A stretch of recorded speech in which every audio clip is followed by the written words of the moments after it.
सिर्फ 9 महीनों में भारत ने न्यूजीलैंड के साथ एक ऐसा ट्रेड समझौता किया है जो एक्सपोर्ट है, रोजगार है और निवेश, इन तीनों को तेज़ी से बढ़ा सकता है। क्या है ये डील और इसमें भारत को असली फ़ायदा क्या मिलेगा, आइए जानते हैं इस पर।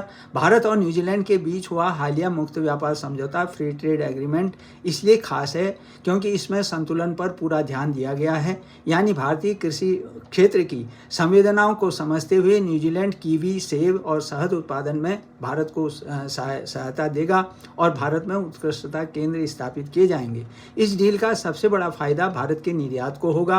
पहले भारतीय उत्पादों पर करीब 10% तक सीमा शुल्क लगता था, लेकिन अब वस्त्र है, परिधान है, चमड़ा, कालीन, ऑटोमोबाइल और उनके कलपुर्जों पर टैरिफ लगभग खत्म कर दिए गए हैं। इससे भारतीय सामान न्यूजीलैंड में सस्ते बिकेंगे और एक्सपोर्ट बढ़ेगा। अब सवाल है भारत बदले में क्या देगा। तो भारत करीब 70% श्रेणियों में सीमित बाजार खोलेगा, 30% में तुरंत शुल्क खत्म करेगा और बाकी को धीरे धीरे हटाया जाएगा। यानी अपने किसानों, एमएसएमई और छोटे उद्योगों की सुरक्षा भी बनाए रखी जाएगी। एक और महत्वपूर्ण बात है, न्यूजीलैंड का पहले से चीन के साथ एफटीए है। अब भारत भी उसी बाजार में कम या बिना टैरिफ के पहुंचेगा, जिससे चीन को सीधी टक्कर मिलेगी। निवेश की बात करें तो न्यूजीलैंड अगले 15 वर्षों में $20 अरब भारत में निवेश करेगा। इससे कृषि है, मैन्युफैक्चरिंग है, टेक्नोलॉजी है और नवीकरणीय ऊर्जा, मेडिकल, टूरिज्म और आयुष जैसे क्षेत्रों को बड़ा फायदा मिलेगा। साथ ही इस समझौते में पहली बार खास वीज़ा प्रावधान जोड़े गए हैं,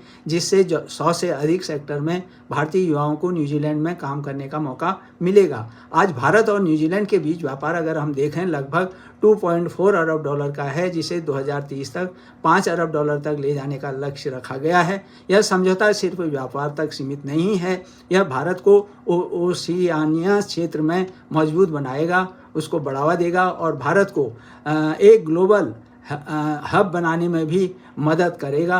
क्या ये एफटीए वास्तव में सच में हम इसको क्या गेम चेंजर कहेंगे? अपनी कमेंट्स ज़रूर बताइएगा।